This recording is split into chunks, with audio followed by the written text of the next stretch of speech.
Muito bom dia para vocês que estão aqui, Diego, Josi, Manu, Samuel e Hélio. E bom dia, boa tarde, boa noite para você que for assistir a gente depois, tá?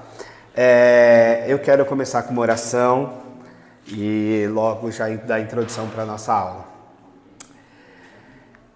Deus amado, muito obrigado pela tua presença, pela tua bondade em nos fazer viver. Que o teu Espírito Santo cuide de nós e fale conosco nesse tempo, Senhor, em nome de Jesus. Amém. Amém. Gente, mais uma vez, obrigado pela presença. Eu vou introduzir fazendo a memória da proposta desse curso em específico. Aqui na I21, nós fazemos vários cursos bíblicos, normalmente de um mês cada curso, né? Cursos curtinhos com diversos professores. Normalmente eu nem sou um professor regular dos cursos. Mas, neste mês de julho e agosto, a gente propôs um curso diferente. Por que diferente? Porque esse curso é voltado para novos membros. Ele é aberto para todas as pessoas participarem, claro, inclusive quem já é membro da igreja, está aqui o Hélio, por exemplo, o Diego está me ajudando como professor também, mas está muito mais voltado para quem vai batizar-se, para quem não vai batizar-se, mas está chegando na igreja e quer tornar-se membro, quer entender como é que a gente vê as doutrinas principais da igreja. Então, esse é o foco desse curso e por isso, inclusive, a gente está tomando a iniciativa de gravar para que aqueles que não estão presentes ainda assim consigam assistir depois no YouTube e participarem. E aí o processo de novo membro, neste caso, que a gente está estabelecendo é seguir as aulas, presencial ou online, e ao final uma entrevista comigo, que daí a gente conversa e entende se é o seu momento de tornar-se membro da nossa igreja, batizar-se ou ser recebido por transferência, aclamação, o que for, tá bom? O ciclo desse curso foi preparado com os seguintes temas: comunidade da cruz, comunidade do amor, comunidade do carisma, comunidade do reino, comunidade da vida e, por fim, comunidade da visão. Então, serão 6 aulas, tá? Hoje a gente está na aula 4, a comunidade do carisma. O que é essa palavra? O que significa essa palavra carisma para nós cristãos? A palavra carisma para nós tem o sentido de Espírito Santo. O Espírito Santo é o carisma de Deus, é o dom de Deus dado à igreja. Então, para nós, quando a gente fala de carisma, a gente está falando desse mover do Espírito Santo. Por isso que às vezes se diz uma igreja carismática. Uma igreja carismática é uma igreja pentecostal, por exemplo. Pode ser dita que ela é uma igreja carismática. É uma igreja focada nos dons espirituais, na manifestação do Espírito Santo e tal. Então, carisma para nós tem sentido. Eu sei que secularmente o carisma tem a ver com um certo jeito de interagir com as pessoas, com um dom especial, de algo ligado à simpatia, né? ao bom trato e tal. Mas no sentido teológico, o carisma tem a ver com o Espírito Santo, tá bom? Então, vamos lá. A ideia é que ao final da aula vocês possam responder no material que vocês têm. Quem não tem, eu posso enviar um PDFzinho que tem todas as aulas. As seguintes perguntas: qual é a relação entre o Espírito Santo e a conversão a Cristo? Como a Bíblia descreve o relacionamento do discípulo com o Espírito Santo? Quando começa o relacionamento de uma pessoa com o Espírito Santo? Qual é a relação entre o Espírito Santo e a participação do cristão no corpo de Cristo? O que o Espírito Santo faz pelos discípulos de Jesus? Qual a relação entre o Espírito Santo e a maturidade do discípulo de Jesus? Como descrever um discípulo maduro? E aí aqui, explicando maturidade, especialmente para os mais novinhos, Manu e Samuel, maturidade também nessa perspectiva nossa cristã, tem a ver com amadurecimento, com compreensão, com entendimento e prática, né, na vida cristã, um cristão maduro. Como você descreve um discípulo maduro? Como o Espírito Santo atua para promover a edificação do corpo de Cristo e por que a participação nos ajudamentos de cristãos é importante para a vida cristã. Devo dizer que você pode ficar à vontade para perguntar, e aí, como eu estou com o microfone, quando você perguntar, eu faço a repetição da sua pergunta para poder responder, tá bom? Por conta do uso do microfone, tudo bem? Então a ideia é que vocês, ao final da aula, voltem aqui e tenham as respostas para essas perguntas. Vamos olhar aqui sobre o batismo no Espírito Santo. Vamos olhar essas passagens bíblicas. Mateus capítulo 3, versículo 11 e 12. Bora lá. Essa aula também, a ideia é vocês manejarem a Bíblia. Então quem puder e tiver Bíblia de papel, é uma boa. Mateus capítulo 3, versículo 11. Porque é uma aula também que vai ajudar vocês a manejarem a Bíblia. Mateus capítulo 3, versículo 11 e 12. João Batista falando aqui, e Mateus escreveu o que João falou. Mateus capítulo 3, versículo 11.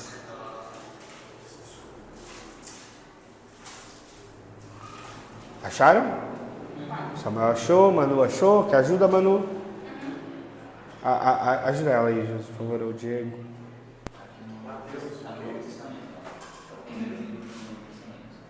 Mateus capítulo 3, versículo 11 e 12.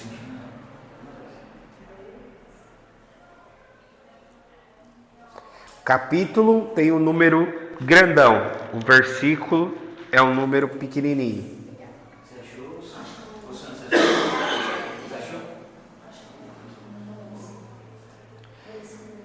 Então olha só, o texto bíblico diz assim: eu batizo com água para arrependimento, mas depois de mim vem alguém mais poderoso do que eu, tanto que não sou digno nem de levar as suas sandálias. Ele os batizará com o Espírito Santo e com fogo. Ele traz a pá em sua mão e limpará a eira, juntando o seu trigo em celeiro, mas queimará a palha com fogo que nunca se apagará. O que João está dizendo aqui? Que ele estava batizando com água. O batismo que vocês vão receber na igreja, se vocês forem se batizar efetivamente, será um batismo com água. E a marca principal desse batismo tem a ver com o arrependimento dos pecados. Se ver pecador e se entender arrependido. Então, batizar. A Josi já deve ser batizada, né? Josi já é. Mas, o que João já adianta aqui é que depois tem um outro momento em que nós recebemos o batismo com o Espírito Santo. Que nós recebemos uma experiência espiritual de Deus em nós, chamada batismo com o Espírito Santo. Então, há esses dois movimentos.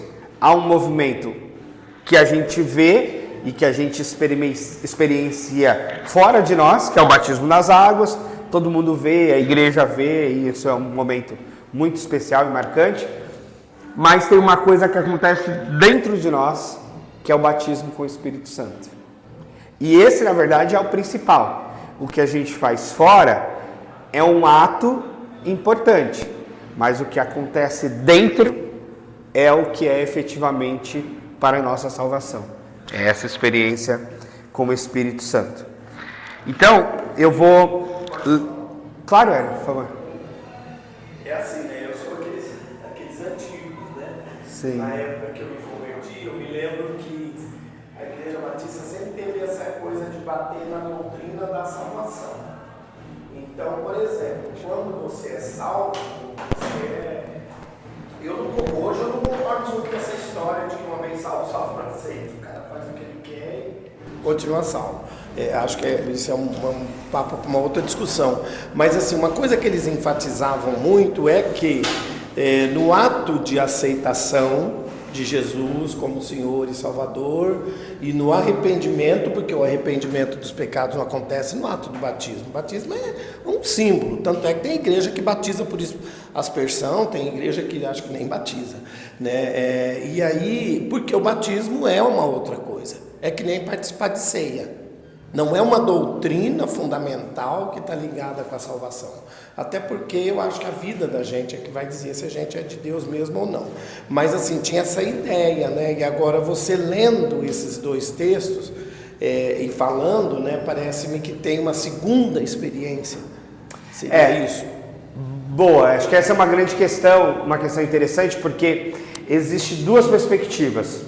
A perspectiva do batismo no Espírito Santo como segunda bênção, quer dizer, primeiro você se converte e depois você recebe o Espírito Santo. E existe a compreensão de que isso acontece junto, num ato único. No texto bíblico, nesse texto, dá a ideia de que primeiro você se arrepende e aí num segundo momento você recebe o Espírito Santo. Mas por que está assim aqui? Porque o Espírito Santo ainda não tinha vindo. A gente aqui está antes do Pentecostes. Então, de fato, o que João está dizendo é: vai chegar o momento do Pentecostes em que o Espírito Santo vai descer. Depois do Pentecostes, ou seja, depois de Atos capítulo 2, o que a gente entende hoje é que o efeito, esse processo se inverteu. No seguinte sentido: no ato da conversão, a gente recebe o Espírito Santo. E o passo seguinte é batizar-se. Então a compreensão que eu tenho, o modo como eu leio a Bíblia nesse aspecto, é esse. De que quem se converteu porque recebeu o Espírito Santo. Não é possível uma conversão por si só. E acho que esse é um ponto importante sobre a doutrina da graça. A doutrina da graça, quando Paulo diz lá em Efésios, né? Que a salvação vem pela fé e que vem totalmente de Deus para que ninguém se glorie, né? Vem pela graça. Então, é importante essa graça, e aí essa graça se manifesta na nossa vida por meio do Espírito Santo. Então, a conversão depende dessa experiência do Espírito Santo. Uma vez convertidos, a gente diz à igreja: quero me batizar. Então, hoje, a gente entende, depois do Pentecostes, que essa questão aqui se inverteu. Entendeu?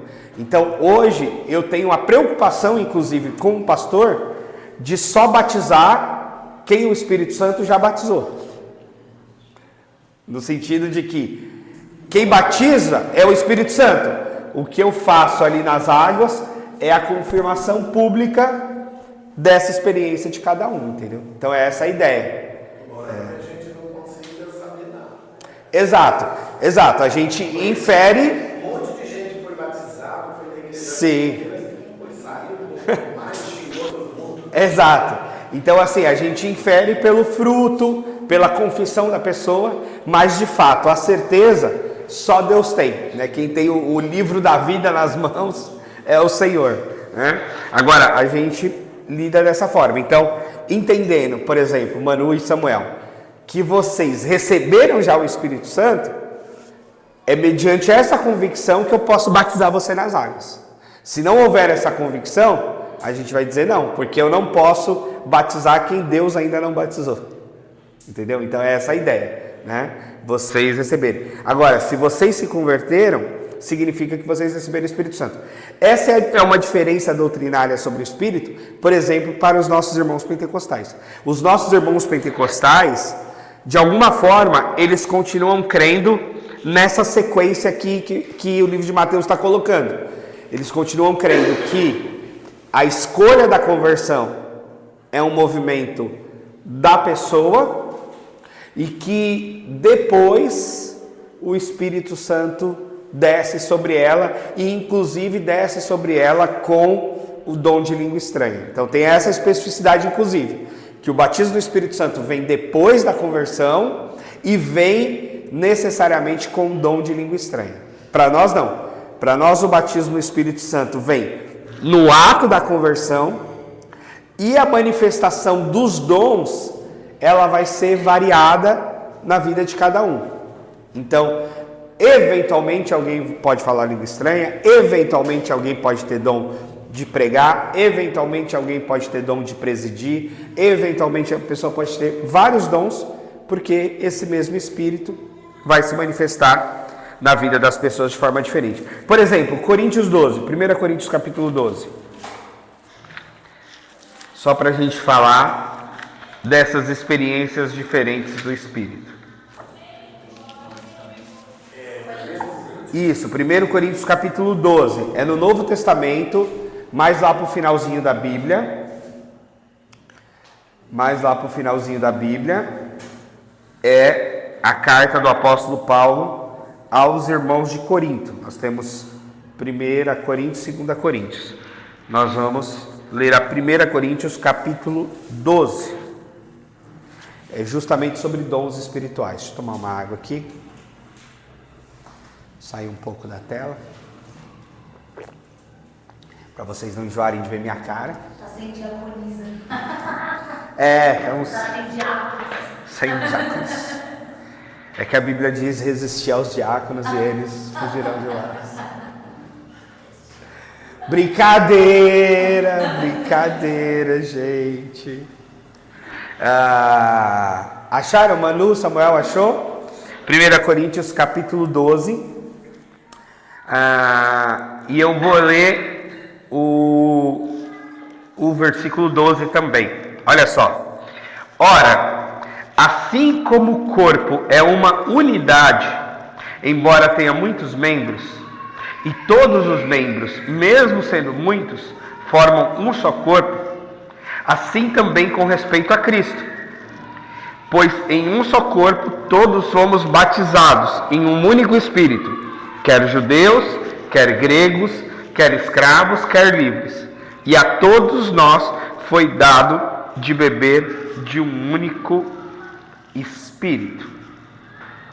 Então, ele está falando da unidade da igreja. A igreja, ela recebe o mesmo Espírito.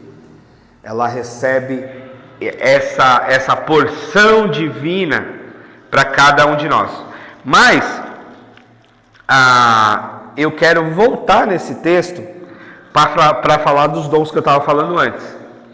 Vou voltar para o versículo 1. Olha só o que diz, ainda no capítulo 12. Irmãos, quanto aos dons espirituais, não quero que vocês sejam ignorantes.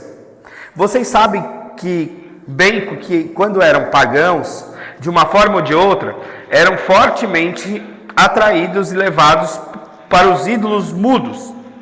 Por isso eu lhes afirmo que ninguém que fala pelo Espírito de Deus diz Jesus seja amaldiçoado. E ninguém pode dizer Jesus é o Senhor, a não ser pelo Espírito Santo. Há diferentes tipos de dons, mas o Espírito é o mesmo. Há diferentes tipos de ministérios, mas o Senhor é o mesmo. Há diferentes formas de atuação, mas é o mesmo Deus que efetua tudo em todos. A cada um, porém, é dada a manifestação do Espírito, visando o bem comum. Pelo Espírito, a um é dada a palavra de sabedoria, a outro, pelo mesmo Espírito, a fé, pelo mesmo Espírito, outro dons de curar, pelo único Espírito, a outros poder de operar milagres, a outro profecia, a outro discernimento de Espírito, a outro variedade de línguas. Todas essas coisas, porém, são realizadas pelo mesmo e único Espírito.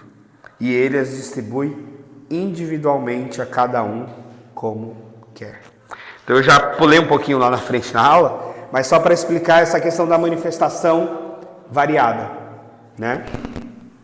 Então, a experiência do novo nascimento também é descrita como um batismo no Espírito Santo. Quando uma pessoa é selada com o Espírito, recebe o Espírito Santo. Aí tem os textos de Romanos e de Efésios. Por essa razão, a Bíblia diz que o cristão é o templo do Espírito Santo, ou seja, ele é habitado pelo Espírito Santo.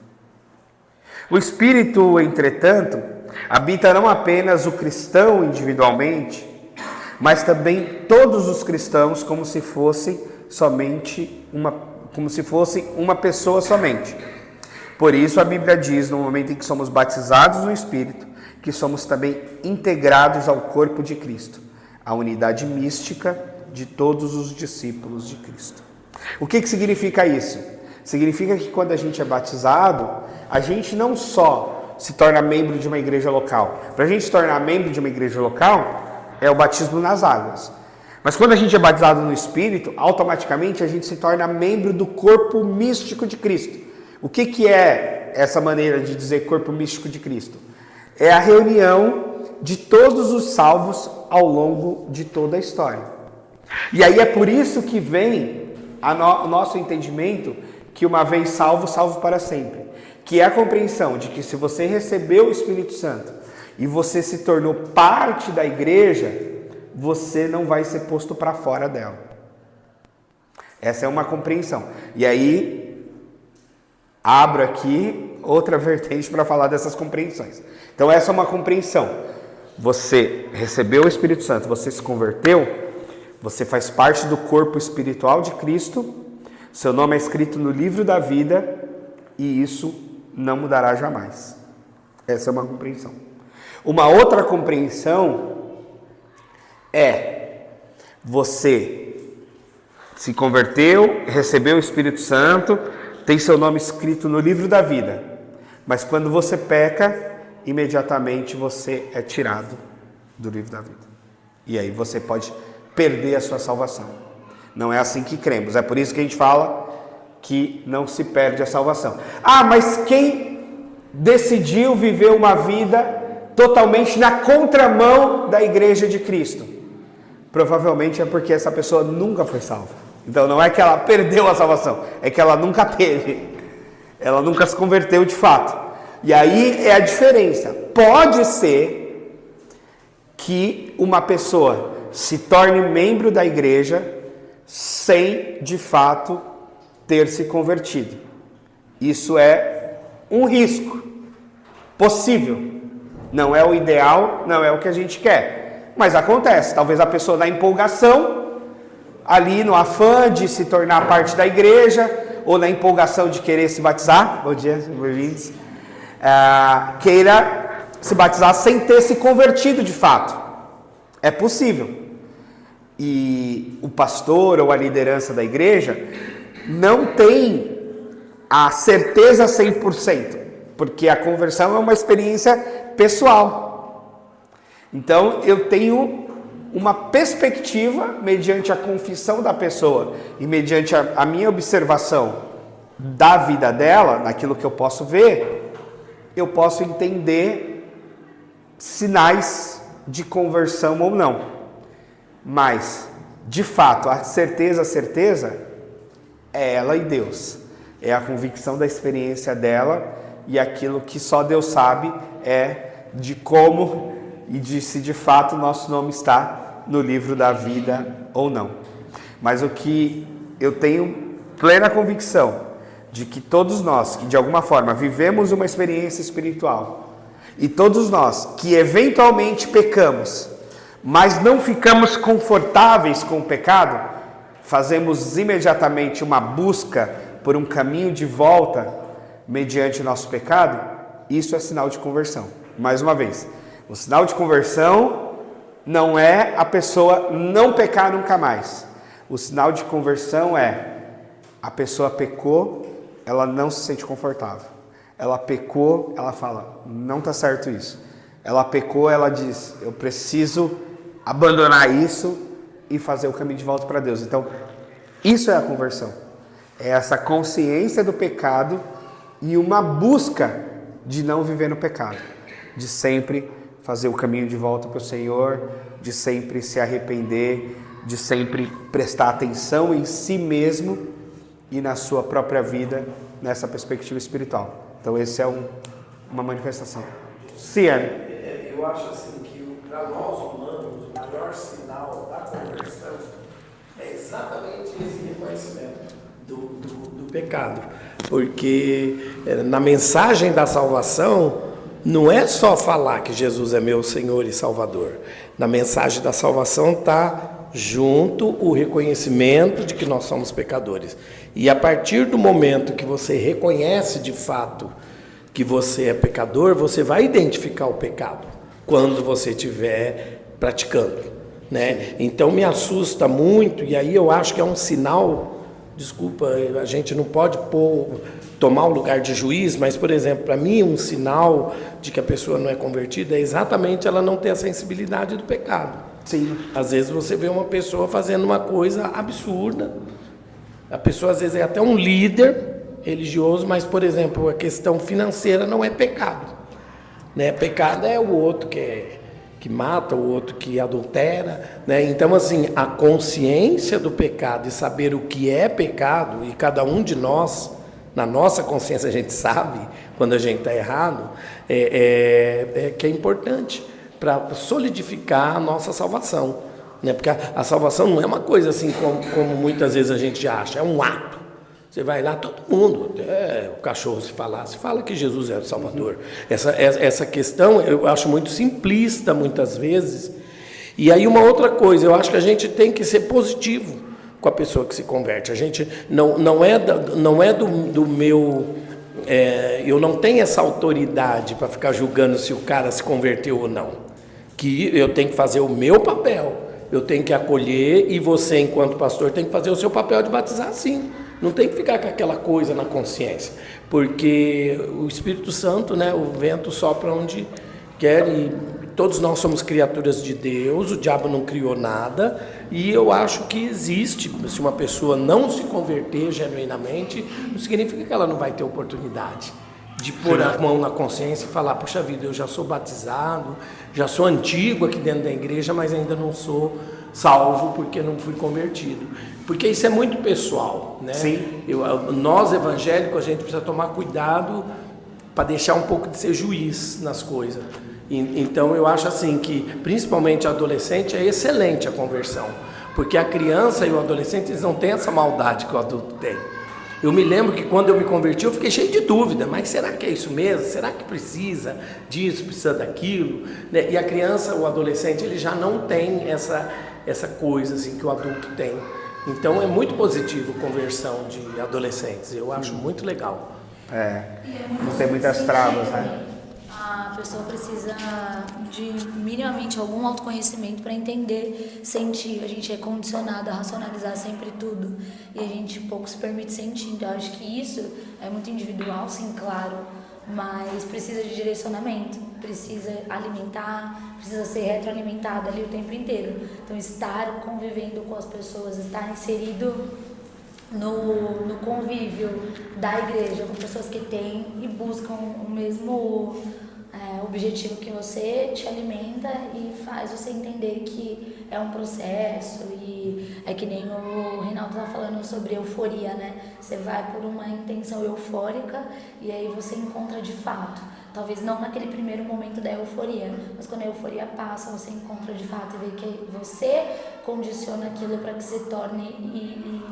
E é um trabalho de formiguinha, você condiciona aquilo e alimenta dia a dia para que se torne um fato e algo real, né? Então é um trabalho de autoconhecimento também, de se permitir sentir, de ter a sensibilidade. A gente não tem sensibilidade nenhuma, a gente está muito frio e pouco sensível às coisas que são de Deus, né? As coisas espirituais. Então é um trabalho de sensibilidade também, de trabalhar esse autoconhecimento, de sentir. Sim, muito bom. Cuidado de não achar que a minha experiência tem tem que ser a experiência de todos. Cada um tem um modelo de experiência com Deus, né? Tomar cuidado com Tem isso. essa variação. Agora eu vou partir aqui pro ponto 2, que é o fruto do Espírito. Ou seja, é aquela parte que vai para fora de nós, em que nós mesmos devemos observar e que os outros também podem observar. Olha só o que diz Gálatas, capítulo 5, versículo 22. Gálatas está no Novo Testamento, lá para o finalzinho da Bíblia. São as cartas de Paulo para os irmãos da Galácia. Aí o fruto do Espírito. Gálatas, capítulo 5, versículo 22 e 23. Se você... Eu vou esperar você achar. Josi, ajuda a Manu, por favor.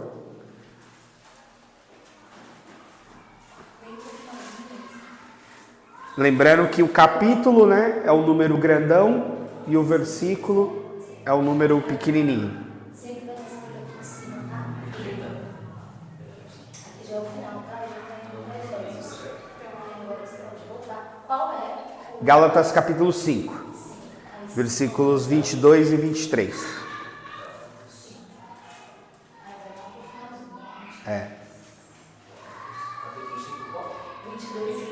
22 e 23. Isso. Olha só o que diz esse texto bíblico.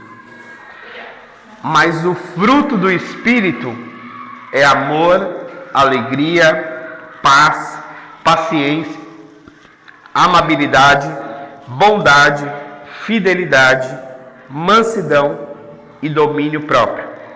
Contra essas coisas não há lei. Então, o fruto do Espírito, o resultado que se espera de alguém que se converteu e tem o Espírito Santo, são esses aspectos. É possível que alguém que é imaturo não esteja ainda gerando todos os aspectos desse fruto. Mas a perspectiva é que a gente amadureça e o resultado da nossa maturidade cristã vai ser esse fruto pleno. E veja que não é frutos do Espírito, mas é um fruto com várias características, né? A melhor ilustração desse aspecto é pensar numa mexerica, né? E pensar os frutos como os gomos, como as partes, aliás, essas características como as partes de um mesmo fruto.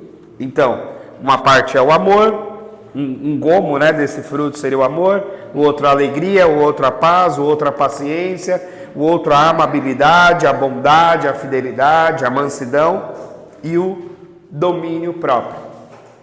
Inclusive, se a gente voltar um pouco, só a nível de contraponto, no próprio texto de Gálatas 5, mas no versículo 19, diz que as obras da carne são manifestas de que forma? Imoralidade sexual, impureza, libertinagem, idolatria, feitiçaria, ódio, discórdia, ciúmes, ira, egoísmo, dissensões, facções, inveja, embriaguez, orgias e coisas semelhantes. Então, inclusive aqui nesse texto, há um contraponto bem didático entre aquilo que o apóstolo está chamando de obras da carne, ou seja, o resultado de uma vida sem considerar Deus ou sem a presença do Espírito Santo, e o resultado de uma vida onde o Espírito Santo está atuando dentro de nós. Uma coisa se interpõe contra a outra. A nossa conversão é um desafio da gente abandonar as obras da carne e gerar o fruto do Espírito. E essa luta vai ser uma luta para a vida. Porque sempre na vida a gente vai ser tentado a gerar as obras da carne. Então a gente sempre vai ser tentado à imoralidade sexual, a gente vai ser tentado à impureza, libertinagem, a gente vai ser tentado na ira, no egoísmo, nas dissensões, nas facções, na inveja. Então a gente sempre vai sofrer essa tentação. Porque a carne, ela é parte do nosso ser. Então a gente sempre vai